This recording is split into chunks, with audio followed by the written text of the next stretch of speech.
Que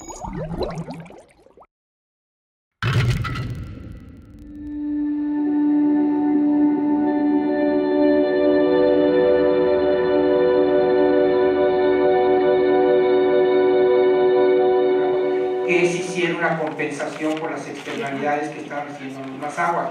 No se ha incorporado, que se pusiera una parte de la tarifa para que se compensaran esas partes. Y ahora quieren privatizar esto y todo el mundo va a poder trasvasar. Y además el trasvase va contra la ley de cambio climático, porque trasvasar significa utilizar una cantidad enorme de energía eléctrica. Ya sabemos que el trasvase de Cutzamala nos cuesta toda la electricidad que se usa en la ciudad de Puebla. Y también, ahora, el proyecto Monterrey 6, que implica el agua que venía de la presa de allá en Michoacán, pasa a la Ciudad de México, me la tomo, la descargo, llega al Golfo de México por el río Pánuco, ahí la agarran toda contaminada, la tratan y se la llevan a Monterrey. Y después esa descarga llega, y eso descarga al río Bravo y después regresa. Es una locura. Eso andar paseando las porterías y el agua por todos lados, pero además de ser una locura, está impactando el ciclo hidrológico de manera importante.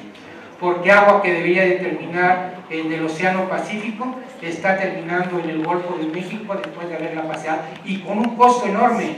Y lo decíamos, tampoco vas a poder inyectar agua si la naturaleza nos la trae gratuita, no nos cobra todo el agua que llueve en la Ciudad de México y no analizamos su ciclo hidrológico, todo lo que se infiltra, y no lo voy a poder hacer. De hecho, esta ley se parece a una de las iniciativas que suscitaron en Bolivia cuando se dio la guerra por el agua con el Suez, que les prohibió a las gentes poder capturar agua de lluvia en sus azoteas. Espero que no vaya a suceder lo que está sucediendo en Bolivia, con lo que sucedió en Bolivia por esa cuestión. Muchas gracias. No, es una locura para el sentido común, pero es muy lógico para la lógica económica. O sea, es un entusiasmo tratar el agua, subirla, bajarla, trasvasarla. Adelante. Bueno, qué importante y qué agradable es que haya tantas inquietudes al respecto. Es decir, que esto que estamos platicando acá despierte mucho más problemas de los que aquí estamos visualizando, que realmente están presentes y a veces no los externamos. En verdad, el agua tiene que ver con toditito, ya lo sabemos, ¿no? Y pensaron, creo yo, que el pensamiento de estas personas quienes promueven esta ley es decir que el agua tiene menos importancia que el hidrocarburo, cuando realmente es al revés. Si afectar, yo creo que ahora lo que quieren es que tomemos agua con hidrocarburo. Hay momentos en que, ya lo decía el doctor Carrillo, bueno, pues mientras no rebases la norma, no digas nada porque estás dentro de la norma, ¿no? Ya cuando tengas problemas de salud, a ver qué veremos.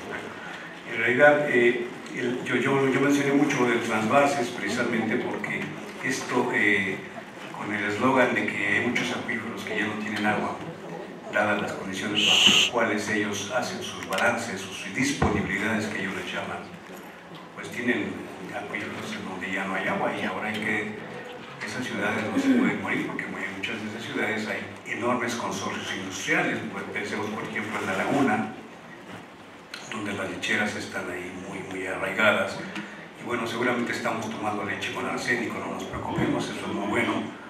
Esto, sobre todo si ya no queremos peinarnos, ¿no? Sí. Creo que eso de los trasvases realmente es un peligro muy grande en cuanto a esta ley, porque realmente justifica el que hagamos pozos de 3.000 metros y traigamos agua de donde, así para la Ciudad de México el siguiente proyecto es ¿cómo se llama? El Pánuco, bueno, la parte oriental de la Cuenca de México. Pero ahora tal vez se lo cambien por esos pozos profundos que dicen que van a hacer la salvación de la Ciudad de México. Y los trasvases son un peligro porque realmente están enfocados a las obras estratégicas, como ellos lo dicen acá, que es obviamente el fracking en donde en el norte no hay agua, en el río Bravo, pues los gringos nos pelearían el agua obviamente y no podemos hacer eso. Es más fácil llevar a desde el Pánuco hasta allá.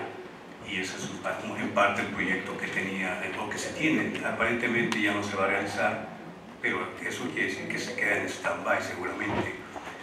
Y Monterrey, cuando ya tenga de veras necesidad de agua, a lo mejor dice así, háganlo, aunque no lo necesita, ¿sí?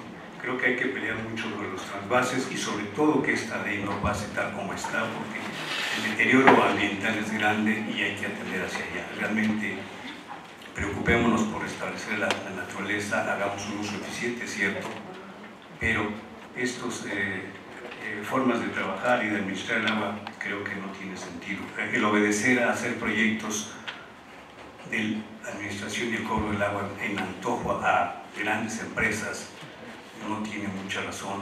Ustedes conocen lo que llaman la macroplanta de tratamiento a Totolilco, seguramente la escuchan.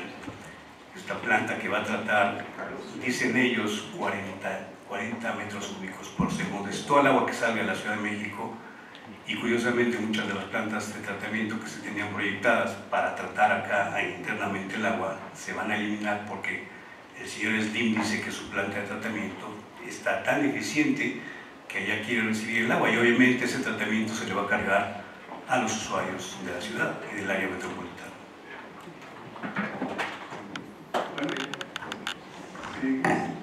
Gracias.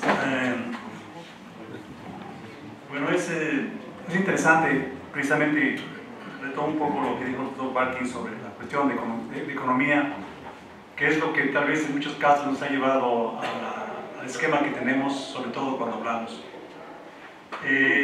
Cuando hablamos de escasez, pues hay 5 definiciones, los cuales para la gente que trabaja situaciones que son más, diríamos, más exactas, pues nos metemos en problemas, porque ¿cuál va a ser la definición que vamos a aplicar? Que sucedió con el caso de Cochabamba, donde dijeron, es que tú vas a usar recursos, entonces ¿qué recurso le cae del cielo? El recurso, bueno, entonces pagas. Y que es lo que yo aprendí una vez cuando estuvimos aquí con Rodrigo. Entonces ya no uso la palabra recurso en ninguno de mis trabajos, y cuando recibo trabajos de revisión le pongo, mira, mientras tú no uses en tu manuscrito el esquema de usar el agua como commodity, como dicen, no uses la palabra recurso, porque estamos hablando de algo que no tiene coherencia. Bueno, el otro punto importante que creo que hay que hablar cuando nos hablan de aquí los estudios que discrepan con la autoridad, pues hay muchos de seguro que están aquí pueden compartir el mismo tema. En lo que hacemos, digamos, un grupo de colegas que estamos más o menos transmitiendo esa información con cierta regularidad, hay un par de casos que tienen que ver, por ejemplo, primero la presencia de fluoruro en el agua, que causa problemas de osteoporosis y que es grave, sobre todo para los niños y los ancianos. Y eso se da en toda la Sierra Madre Occidental por el tipo de rocas que existe ahí. Y las zonas, digamos, hidrológicamente conectadas con esta sierra. Y estás hablando de 30 millones de personas para las cuales no hay una sola, digamos, que comparecencia o una sola visión positiva del gobierno hacia ellos. Y aquí debo comentar una cuestión que es bien interesante. Cuando hablamos precisamente de esto, el colega Adrián Ortega ha hecho una serie de diplomados enseñándole a la gente de campo, a estudiantes, profesores de secundaria, de primaria, gente que simple y sencillamente de campo, cómo tomar muestras, qué significa el agua subterránea, por qué es importante, cuál es su plan, su planteo dentro del todo el esquema, digamos, ambiental. Y entonces, cuando llegaron de la Comisión Nacional del Agua a tomar muestras, pues empezaron a criticar por qué lo haces así, por qué lo haces así, por qué no calibraste el aparato, por qué no le pusiste ácido. La gente prefirió irse y no regresaron, pero eso no es un caso. En todos los casos donde ellos han hecho lo mismo, ha pasado la misma circunstancia. La gente de la Comisión Nacional del Agua no regresó. Optaron por dejar lo que ellos llamaban muestreo, por ejemplo, fuera del caso. ¿Y cómo se resolvieron las situaciones? Ya, aunque la gente va y les habla, como cualquiera de muchos de los de aquí pudieran hablar sobre lo que tiene que ver con el agua subterránea, cómo está funcionando, por qué los pozos no dan agua, por qué los pozos están cambiando de calidad, porque es otro punto importante a nivel nacional. los pozos están cambiando de calidad del agua y entre más sacamos agua, esa calidad está cambiando. Y todo el mundo está casado de que no, el pozo ya me dio 20 litros y me dio 150 miligramos por litro de sólidos totales sueltos, eso es, y con eso desarrollo todo mi sistema. Lo cual es una barbaridad, porque de ahí se va incluso al sistema de planta de tratamiento. Si después esa agua que estaba con 150, después tiene 1500, pues el sistema de tratamiento ya no va a funcionar, por definición. Bueno, entonces aquí hay una situación interesante. ¿Por qué? Porque, ¿cómo se solucionó? Amparo. Ahí está la solución. O sea, que el sistema que tenemos en este país nos lleva a que el saber no importa. Lo que importa es estar bien con el amparo. ¿Sí? Eso creo que es, nos debe decir una cosa, porque no es un caso. Lo que nos comenta la doctora Adriana Ortega no es un caso, son muchos casos que he estado en ese sentido trabajando y que tienen que ver con otros así ahorita cuando hablamos de fluoruro, bueno, pues nomás es uno de los puntos, pero hay otros, el arsénico, por ejemplo, que por allá el doctor Ramiro Rodríguez y ¿cómo se llama? Y la doctora Armienta pues han estado trabajando con singular apego, pues tienen la misma circunstancia, ¿sí? Entonces, y eso es solo, como dirían por ahí, la punta del iceberg. ¿Sí? El problema es grave y lo que sucede es que además de esa situación va a venir toda la contaminación dada por los esquemas, digamos, productivos nacionales, y a lo cual nomás para terminar voy a comentar una cuestión que por ahí pasó una información del doctor Huizar, donde hay un colega que se fue el nombre, pero uno se va a acordar, que es un israelí tejano que primero vaticinó que iba a haber problemas con las drogas en México, y ¿qué creen? Hubo problemas al poco tiempo. Después vaticinó que iba a haber problemas con la energía y que había necesidad de hacer reformas energéticas, ¿y qué creen? Se hicieron. Ahora acaba recientemente de salir otro tema donde dice hay problemas con el agua, porque entonces ya estamos viendo por dónde va a venir. Entonces, si no les ha prendido el foco cómo está ese esquema, lo que les estoy comentando, pues los invito a que vean pues en YouTube y buenas otras cosas, o que lean un poco.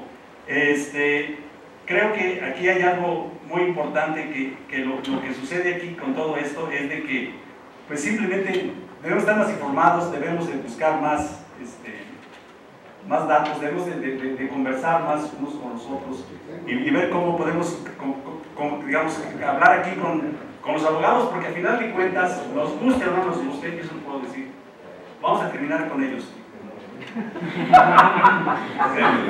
Nosotros tendremos unos estudios muy buenos para aquí y para acá, pero si la ley dice aquí dice que es recurso, podete, chico, ¿sí? Es recurso, ¿sí? Y entonces ese es el problema que siempre comento, ¿no? ¿Por qué le ponen recurso? Por lo mismo que le ponen escasez, por lo mismo que le ponen disponibilidad, porque se oye bonito, ¿sí? Todo el mundo lo pone, como yo oí al presidente de la República que lo dijo, entonces pues, yo lo puedo poner, ¿sí? Yo hablo igual que el presidente, y lo cual nos lleva a ponernos la horca así a nosotros mismos. Yo creo que tenemos que recapacitar un poco en ese sentido, porque, pero más para terminar y apoyando un poco lo que comentó el doctor Huizar, en el mundo no hay un solo acuífero que se haya quedado seco. No existe. Han bajado los niveles por muchas cosas que podríamos comentar, que va desde la forma en cómo se construyen y se operan los pozos, pero que esté el acuífero seco, no hay uno solo en el mundo, ¿sí? Eso que les quede claro, que eso quiere decir que no hay escasez. La escasez es simplemente que no hay los tubos, las bombas para llevar el agua de un sitio a otro, pero la escasez es una ley tanto económico como político, pues para que paguemos por el agua. Gracias. ¿Puedo tomar la palabra? Bueno, no, primero si pensamos que la solución va por que hay una alianza con los abogados, ya vamos mal. No, lo voy a decir en serio, ahora sí, parece una broma, lo voy a decir en serio.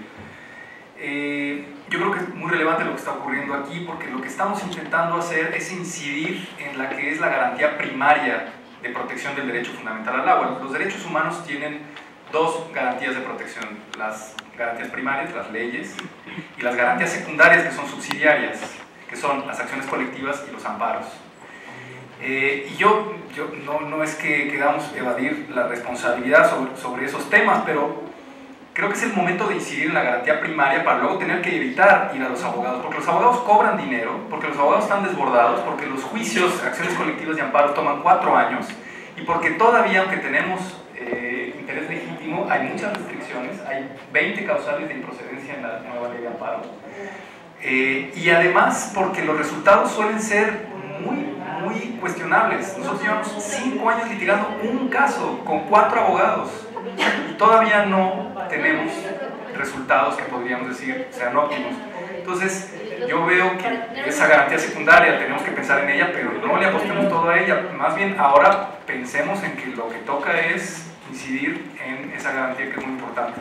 Y solo para responder lo que usted planteaba, usted cree, supongo, es periodista de la libertad de expresión, ¿cierto? Si yo le digo, usted solo se va a poder expresar si vive en Polanco, ¿qué me diría? Bueno, que es un absurdo, que además intuitivamente va en contra del derecho humano al agua. Pues eso es lo que nos están diciendo. Usted solo va a poder tener agua si vive en un asentamiento humano.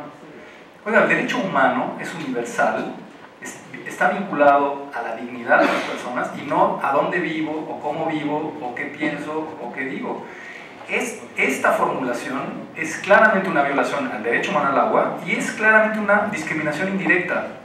Lo que les están diciendo a los pueblos indígenas es: tú que vives lejos y no estás en un asentamiento regularizado, a ti no te toca el agua.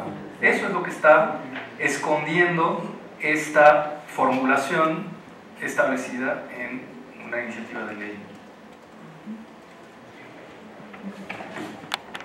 Yo quisiera, sobre todo para la pregunta de cuando no coinciden los datos de los estudios con los de Conagua, tenemos a una gran estudiosa, sobre todo de nuestra cuenca, que es Marisa Massari, y le voy a pedir que nos cuente nada más el que yo recuerdo, que es el del pozo de aquí de la UNAM, en donde encontraste, cuando te fuiste a París, esto que da el coli, ¿sí? Helicobacter pylori. Ah, ese. Que no lo había detectado nadie y que, bueno, Marisa lo hizo. Si le pueden dar el micrófono, por favor, a Marisa, para que vean de qué tamaño es el problema. Ahorita estamos conscientes de que es un problema, ¿no? Y no hemos resuelto ni los aspectos microbiológicos mínimos en pleno siglo XXI, cosa que a mí me parece verdaderamente increíble. Y no es en la ciudad, es en la ciudad, en el campo, en la zona rural, en todos lados. Y eso es lo de menos, son problemas de enfermedades diarreicas que se tratan, que salimos de ellas. Pero ¿qué pasa con todos los compuestos que no estamos ni siquiera analizando? Que estaban en la ley antigua, que hay una lista interminable y no tenemos ni los equipos para determinarlos, ni los laboratorios certificados para tener información clave de compuestos de tipo orgánico e inorgánico. ¿Cuáles son los efectos en salud? No son enfermedades diarreicas, son diferentes tipos de cáncer, efectos en hígado, en riñón, en sistema nervioso central. Entonces yo creo que los aspectos de calidad es algo que en los estudios Conagua no hace y nos está cerrando las puertas para hacerlos. Es una de las limitantes, de las grandes limitantes que veo yo en todo esto de los permisos y las sanciones y las multas y todo lo demás, ¿no? No hay la capacidad en el país a nivel gubernamental para hacer este tipo de monitoreo. Pues a mí es una de las partes que más me preocupa. El enfoque en cuanto a lo que decía el doctor Gutiérrez respecto a las garantías primarias y las secundarias en los derechos humanos, yo estoy totalmente de acuerdo que deberíamos de poner en este momento el énfasis en esta garantía primaria que está en la legislación, pero la garantía primaria tiene un problema, que es el de la legitimidad de la representación política.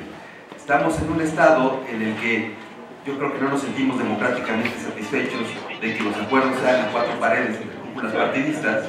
Bueno, pues al menos el Poder Judicial, con todos los problemas que tiene y los años y décadas que puede llevar a un juicio, al menos es un poder multicentrado y siempre revisado. Entonces me parece que ahí, con todas esas deficiencias, por lo menos habrá variedad de criterios, tiene que haber una argumentación expresa, cosa que no muchas veces no escuchamos en las cámaras. Entonces, entiendo que no se nos tenga demasiada confianza a los abogados, hemos dado buenas razones para ello, pero también creo que el Poder Judicial tiene sus propias oportunidades.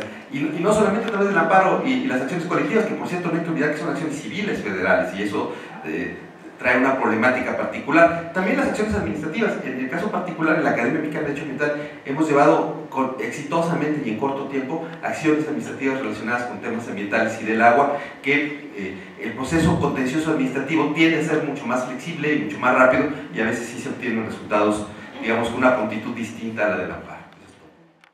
¿Y qué pasa con los elementos químicos inorgánicos que son cancerígenos también y que no se determinan, mucho menos? Lo peor del asunto es que las normas se adoptan, no se crean aquí. Las normas en México deberían hacerse aquí, con condiciones fisiológicas de las gentes de acá, y no traer estándares que los alemanes tienen, por ejemplo, que no tienen nada que ver aquí. A través del tweet es el medio que se está difundiendo todo esto. Acaba de cerrar el diputado Kamel Atié del PRI diciendo que las ciudades de México no tienen futuro sin los trasvases, y esto hay que ligarlo con que el trasvase del acueducto 6 hacia Monterrey, el 50% lo tiene Grupo IGA. Esto lo estoy diciendo para que los medios de comunicación estén al tanto de esto, hagan investigación también ustedes como ciudadanos, sigan el tweet, sigan el Facebook de esto. A su lado está Gerardo Gaudiano del PRD, que también acaba de decir que no se está violando el derecho humano al agua, ¿sí? Aun cuando la Organización Mundial de la Salud dice que el mínimo son 100 litros, en la ley se está pidiendo 50 litros por habitante por día. También aquí estamos resaltando la parte de estudio y monitoreo.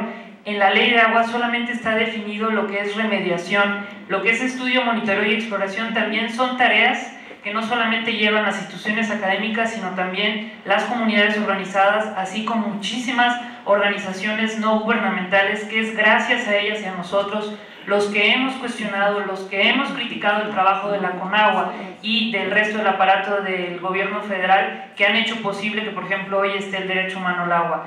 Aquí el doctor mencionaba que habían otros instrumentos legales, que no teníamos que esperarnos al amparo. Justamente ahorita en la comisión están negando que ya no hay tiempo, según los diputados, para exigir la audiencia pública, ¿sí? Están diciendo que no, que el derecho humano al agua tiene tanta prisa que entonces ya se tiene que votar. Algunos diputados están diciendo el dictamen apenas nos los dieron hace un par de horas, no podemos votar con eso, y hay otros que dicen pues no importa, hay mucha prisa por el derecho humano al agua. Yo pregunto, ¿qué pasa hoy? ¿Podemos exigir como miembros de la academia el derecho a la audiencia pública de este proceso legislativo? Yo me pregunto, ¿por qué la ley de transparencia sí tiene ahorita audiencia pública? ¿Y por qué una ley como la de aguas no tiene la audiencia pública? Que se le solicite al rector que se manifieste al respecto. Si se está violentando a tal grado la libertad de investigación, de estudio de esta institución y de todas, ¿no? Entonces tendríamos que estarle solicitando al rector que se pronuncie al respecto. Por otro lado, se ha comentado aquí que algunos legisladores están en contra de la ley. Yo no los he escuchado. O sea, esos legisladores que dicen que favorecen, que ¿por qué no se han pronunciado? ¿Por qué no han difundido? Yo creo que hay que exigirles también, esta comunidad tiene todo el derecho a exigirles a esos legisladores que se manifiesten abiertamente si están en contra de esta ley o han estado y lo han sabido y no lo han difundido. Porque pues entonces están teniendo una doble cara. Acerca del proceso legislativo, quisiera, si usted tiene la información concisa, porque yo también tengo la idea de que sigue un procedimiento, pero tal como parece que está ocurriendo, sí pueden, como le llaman, venir esa ley planchada, entonces ya pasa todo rapidito y ya no nos enteramos de qué pasó, pero quiero saber si en los hechos esto realmente puede ocurrir o en qué momento se puede intervenir. Esta ley elimina la participación ciudadana, creo que es algo que debemos, digamos, que se está enfatizando, vamos a ponerlo así, o se sigue con la misma situación, porque ¿qué es lo que hace la ley, la propuesta de ley? Pues lo mismo que estaba haciendo desde la ley anterior. ¿Qué fue lo que hizo la ley anterior? Diciendo, bueno, la participación ciudadana se va a dar a través de los consejos de cuenca. ¿Listo? Lo que sigue, que ¿Qué cosa quiere decir eso cuando van a buscar los consejos de Cuenca? Bueno, pues se encuentra uno que sí, la participación ciudadana pues va a estar restringida a las organizaciones organizadas, digamos, por valga la redundancia. ¿Qué cosa estamos hablando? De la CONCANACO, la CONCAMIN, la CANACINTLA, tal. Y nosotros como investigadores, nosotros como ciudadanos, nosotros como simples seres comunes y corrientes, pues si nos invitan, o si sabemos, vamos y hablamos, pero no nos van a escuchar porque no vamos a tener voz. Y lo que nosotros propondremos, pues tampoco va a manifestarse. Y lo interesante del caso es, como también se estuvo manejando desde la 50ª legislatura, se impugnó y se buscó que en los consejos de Cuenca hubiese gente que, si bien pues, tuviera visiones locales desde el punto de vista agrícola, industrial, pero que también tuviera una capacitación, una capacitación que nos llegara a entender qué cosa es el agua, de qué estamos hablando cuando hablan de agua. Por lo menos como UNAM, y yo creo que eso, y me comprometo a lo mejor a hacer la vía, es solicitar al rector su postura frente a esta situación. Sé que a lo mejor el camino sería nuestro abogado general de la UNAM, o sea, pedir que nos acompañe el abogado general, ¿no? Para que entonces, digamos, él también nos defienda. En algún momento también hablaba yo del ombudsman universitario, a lo mejor, digamos, a lo mejor aquí por lo menos son dos instancias que tienen que ver con esta situación. Me comprometo a hacer esa solicitud. Creo que es un poco injusto con el esfuerzo increíble que se ha hecho desde hace más de 2 años de un proceso, digamos, social y académico para la construcción de una iniciativa ciudadana de ley de aguas nacionales que ha costado mucho trabajo, muchas reuniones, ha sido de un enorme proceso democratizante, pedagógico. Creo que ahí ese proceso es increíble y por eso en este momento hay un instrumento que puede competir, aunque sabemos en una relación muy desigual con la iniciativa del gobierno, pero que puede hoy competir y la ciudadanía puede decir, aquí hay un proyecto, querría decir eso, resaltarlo, ¿no? Luego, sí estamos en una situación coyuntural que se ha venido posponiendo, parecía que no era este año, sino la siguiente legislatura, etcétera, etcétera, y sí estamos frente a un riesgo de un albazo, yo sí lo creo. Ahí el procedimiento legislativo va a tener sus distintos momentos, como lo señalaba muy bien Rolando, pero sí se puede acelerar mucho. Frente a eso, yo veo que hay 3 propuestas muy concretas y una pregunta de carácter estratégico. Las 3 propuestas es intentar solicitar una audiencia pública, que eso es más bien de carácter político, no jurídico, habría que ver cómo. La solicitud al rector de la universidad por un pronunciamiento y la exigencia a legisladores que se han manifestado en contra que verdaderamente lo hagan. Pero eso es un trabajo político de una enorme intensidad en el que habría que distribuir tareas y luego decir quién tiene posibilidades y qué fuerza tenemos hoy para hacerlo. Y la pregunta de carácter estratégico la plantea Rosario: ¿luchamos por esos 6 o 7 puntos que nos parecen muy graves o intentamos una lucha por la iniciativa ciudadana? Creo que eso, un poco, no sé si se me escapa algo, es una suerte de resumen de lo que estamos discutiendo ahora.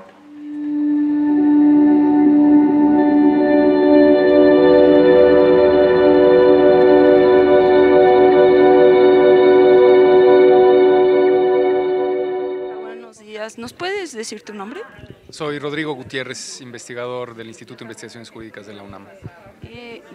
¿Nos puedes decir en esta reunión sobre, bueno, es una reunión de emergencia con motivo de la presentación de la ley con aguas, cuáles los principales puntos que se tocaron o las conclusiones de esta reunión? Bueno, la conclusión es que en la Cámara de Diputados avanza de una forma muy acelerada y por eso es una reunión de emergencia la aprobación de la Ley de Aguas Nacionales, principalmente la propuesta de la CONAGUA, la propuesta del gobierno federal. Y consideramos en la academia, por muchas razones, que es una ley que, por decirlo de forma rápida, contradice la Constitución, el derecho internacional de los derechos humanos y se opone a muchas de las propuestas que desde la investigación se han venido haciendo. Y lo más preocupante es que esa iniciativa de ley del gobierno prácticamente prohíbe la posibilidad de que académicos hagamos investigación en relación sobre el tema del agua, sobre calidad, sobre disponibilidad, sobre aguas subterráneas, sobre todo lo que la universidad y las universidades han venido desarrollando, y ese es un tema especialmente sensible para los académicos y académicas. Este punto que estás mencionando, ¿en qué artículo está? Está, y no lo recuerdo precisamente, pero es el 268, me parece. Carmen Carmona tiene más claro, no recuerdo el artículo preciso. ¿Y cómo menciona el hecho de prohibir esta actividad tan importante? No, impone incluso sanciones, señala que la investigación la deberá hacer solo la CONAGUA, establece que quien haga investigación sobre el agua en el país recibirá sanciones que son altísimas, con multas. Es verdaderamente increíble, eso evidentemente se opone al derecho humano al agua, que entre sus contenidos esenciales establece el derecho a la información, y el derecho a la información prevé la posibilidad de crear información, no solo de difundirla.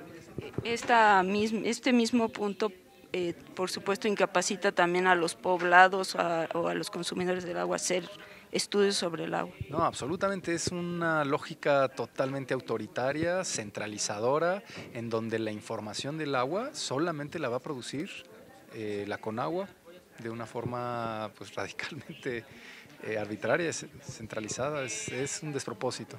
¿Y a quién beneficia este punto? Bueno, beneficia a la CONAGUA, evidentemente, quien va a concentrar los estudios, quien va a tener toda la información, quien evita que se generen otros polos de información que contradigan lo que el gobierno considera como la información oficial, en un contexto muy grave en el que, como todos sabemos, el agua se ha convertido en un elemento central para la vida de las personas, pero también para la vida de la economía y del mercado. Entonces, un gobierno que lo que está incentivando son las inversiones, el llamado a las empresas para que hagan fracking, que van a producir graves contaminaciones hídricas, además de las que ya hay, que son muy graves, pues a ellos les beneficia, a las empresas y al gobierno en este caso. Y en esta reunión se establecieron estrategias para oponerse a esta aprobación en fast track de esta ley. Bueno, no sé si estrategias, vamos a solicitar que haya una audiencia pública en la que las universidades podamos participar en ese debate, que es un debate de todos. El agua es un bien común de la ciudadanía, no es un recurso económico del gobierno y de las empresas. Está inclusive, me pregunto si la población en general tiene conciencia de esta situación. No, creo que, bueno, hay algunos sectores que sí la tienen y muchos otros que no, y de lo que se trata es eso, es de socializar esta información, que la población la conozca, que sepa la situación de riesgo en la que se encuentra, tomando en cuenta que no habrá información más que una fuente sobre el agua, y esto es vital, es básico, es clave. Una fuente que además no sería objetiva. Pues sería una única fuente, ya con eso es preocupante. ¿Y quieres agregar algún mensaje para el auditorio y para el pueblo de México en defensa de este importante sustancia que es vital para la vida? Bueno, la importancia de la participación de la sociedad en las discusiones sobre los bienes que son fundamentales para la vida. Cuando pensamos en democracia no debemos solo pensar en el voto, debemos pensar en la discusión plural, abierta de los sectores, distintos sectores sociales, sobre lo que es vital para su reproducción como seres humanos y la reproducción de sus vidas. Tenemos que saber que la democracia tiene que ir al agua, tiene que ir a la tierra, tiene que ir a todos los sitios, y no comprar la idea de que democracia es cada 3 años depositar un voto. Debe de estar el ciudadano más pendiente de lo que van aprobando sus diputados. Absolutamente, si no nos vamos a quedar sin los recursos que son fundamentales para la vida. Muchas gracias. Al contrario, a ustedes.